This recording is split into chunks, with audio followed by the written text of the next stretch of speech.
And this is something that you did not bring up.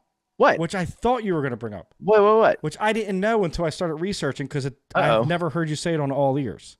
Okay. You opened up for Lady Gaga. Oh yes, I did. Well, yes. So she and like? I just have been friends with her since before she was famous. We hung out in New York together. We were part of this little kind of troupe of we were into like performance art and throwing kind of immersive parties. And our sort of leader, I would call her Lady Starlight. Her real name is Colleen Martin. She's now a really successful techno DJ. She lives in Berlin, but at the time I met her, we were both working in Henry Bendel department store selling makeup. I was selling Kevin Aucoin's makeup line. She was selling Makeup Forever. She had this amazing Peggy Moffat look, which she was a model of in the 1960s. Vidal Sassoon created this amazing haircut on her called the 5-point haircut, and Colleen had the 5-point haircut, and it was perfect. It's a really hard. It looks like a helmet. Yeah. Like think about those 1960s, like really precision. All straight lines. Yeah. And it was 5 points because there were these points that, had to all line up and be perfect. And so she had the halts. She was committed. Yeah. And I walked up to her and I said, "You're the most amazing person I've ever seen. How can I be like you?" Daisy's eating her bone. Can you hear it? Crunch, crunch. We're good. Okay. And I said, "You're the most amazing person I've ever seen. How can I be like you? Like, I just want to, this sort of crazed, like, I need you in my life. And I suddenly everything about me feels wrong. And you've shown me, what kind of being cool is and different, expressing yourself. Yeah.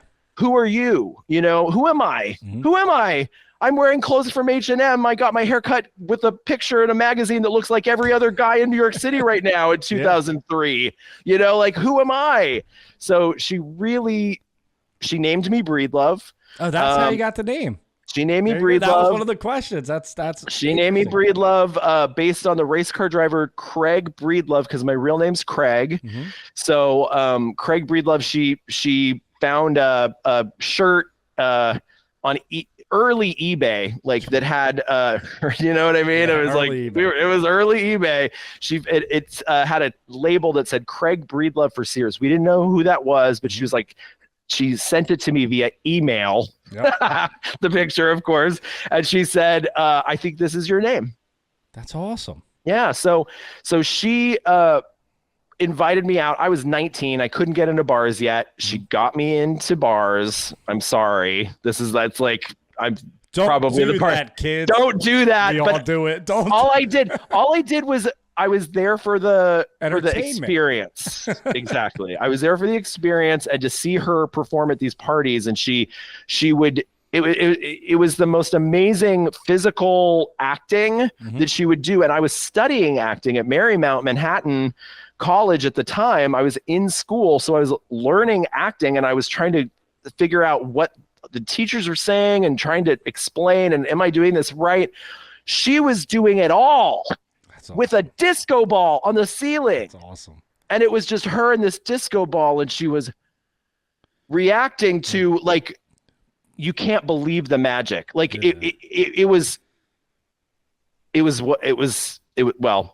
it not only did it for me, but it also did it for Lady Gaga, who came to a party that we threw in Queens, in what's it called, the something city, Long Island City. Mm-hmm.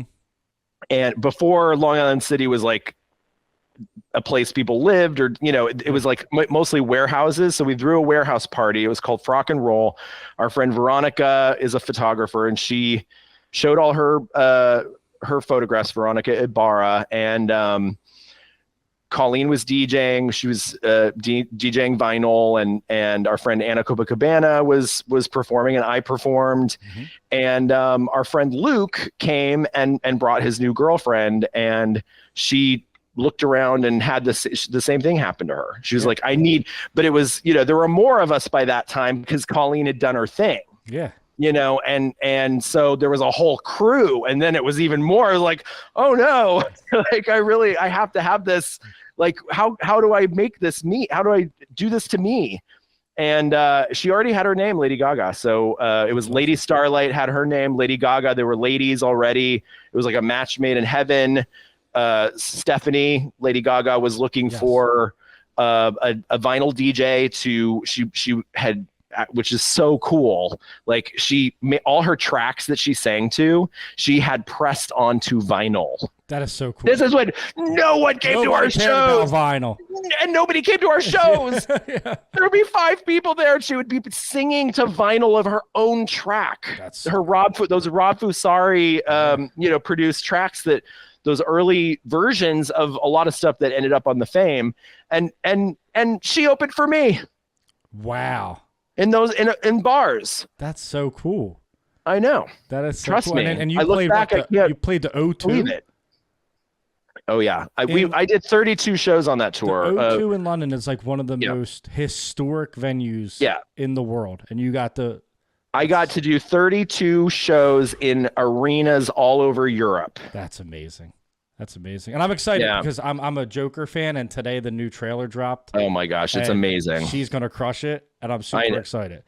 So. I loved that first movie, and when she signed on to do that sequel, I was like, this is all part, it's just everything's been like this like kind of like everything's always fit perfectly. Times have been hard and not always fun, but everything has always fit together perfectly. And I'm really happy. I'm really, really, really happy that this is the next step. And I think I don't want to jinx it, but there's a good record with those Joker movies and stuff. So. Yeah.